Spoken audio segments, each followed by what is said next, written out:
I am joined by 9 Minnesota State representatives in making these requests, and I think there's 6 here today. These representatives include Glenn Gruenhagen of Glencoe, Eric Lucero of Dayton, Shane Mecklin of Clear Lake, Tim Miller of Princeburg, Linda Runbeck of Circle Pines, Cal Barr of East Bethel, John Poston of Lakeshore, Dwayne Quam of Byron, and Jeremy Munson of Lake Crystal. We are making this request on 3 direct grounds. First, Representative Omar improperly and deliberately filed for a tax status for which she was not qualified, an illegal action in both federal and state law. The Minnesota Campaign Finance Board found on June 6th of this year that she illegally used campaign funds to pay a law firm to review her tax records. The Campaign Finance Board exposed crystal clear probable cause for a tax fraud or tax evasion investigation when they discovered that Representative Omar filed as married and filing jointly with Mr. Ahmad Hersey in 2014 and 2015. During those years, she was legally married to Mr. Ahmad Elmi. Did the illegal filing produce a lower tax liability for the couple? Did her illegal tax filing bring her tax exemption for which she was not legally qualified? Usually people choose the tax filing status that yields them the lowest tax liability. Also, the board shared that the couple filed jointly during 2 specific years. Ilhan Omar and Ahmad Hersey have been together as a couple for 17 years. Given her record of crimes and violations of so many laws, it may be worth evaluating her claims of status in those other years as well. Second, Representative Omar lived together simultaneously with her first and second husbands at the same addresses in Minnesota and North Dakota in 2009 through 2011. The tax enforcers may need to check if she used an illegal tax filing status and obtained tax deductions, including standard deduction levels for which she was not qualified in those years. Third, we know that Representative Omar took improper kickbacks from 3 Minnesota colleges in 2017 when she oversaw their state budgets in 2017. Under campaign pressure, she returned those kickbacks in 2018. It is worth checking to see if she reported the kickbacks as income in 2017 or deducted the paybacks as expenses in 2018. 5 grounds for an investigation include corruption in public office and tax evasions on grounds of illegal filing status, improper deductions, concealed income from kickbacks, and improper claims for expenses. We are also aware of Representative Omar's pattern of improper conduct. She has been fined by the Campaign Finance Board for diverting campaign funds for an unpermitted political trip to Orlando. She has been directed to pay back her expenses for uncovered political trips to Boston, New York, Philadelphia, Chicago, Florida, and Washington, D.C. She has been punished for conversion of campaign funds to pay for personal legal and accounting services. She has flouted laws regarding the filing of her personal financial data in a way that distorted the political campaign process. On June 25th, I asked my Congresswoman Angie Craig to launch an investigation into these improprieties. That went nowhere. She said, do it yourself. So on July 23rd, I asked the U.S. House Ethics Committee to investigate Representative Omar. That request is currently being reviewed by the Office of Congressional Ethics.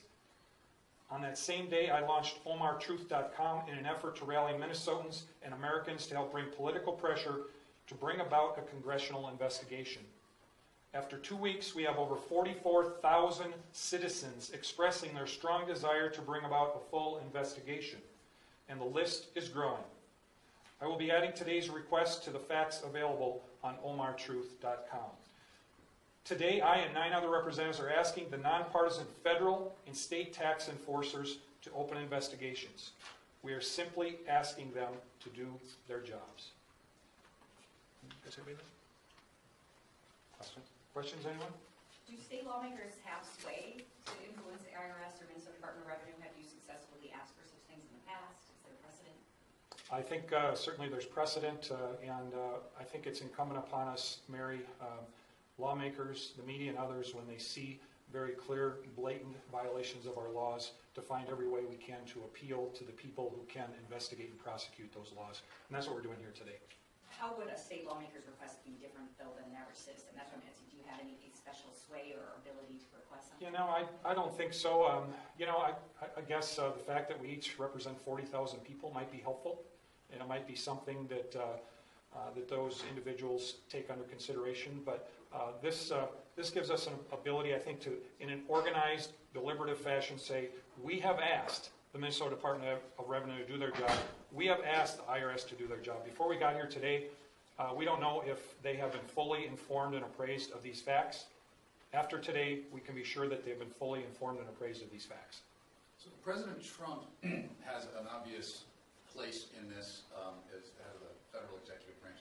Would you like him to ask the IRS to do this? He could have more sway. Well, he would have a lot more sway. Yeah. You know, I don't know that it's really our job to make that request to the president. I think he is aware of what is going on. I expect he is. You know, this effort today may make him more aware of some of those details, and it will be his decision as he looks at the facts and the circumstances in Washington to make that call. Is that part of your goal today, to get more of his attention? I think it's our goal to get his attention and every American's attention about what is going on here.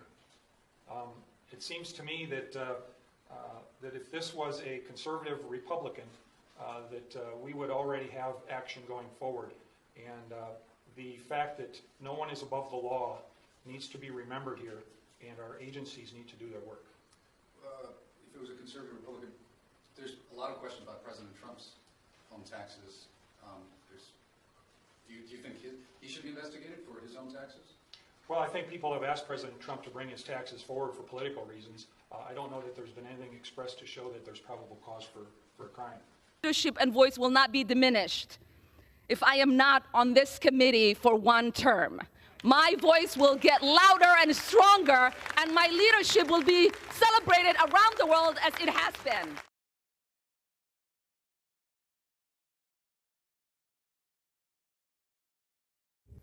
Today's resolution, as it relates to Representative Omar, details 6 statements she made as a sitting member of Congress that, under the totality of the circumstances, disqualify her from serving on the Committee on Foreign Affairs.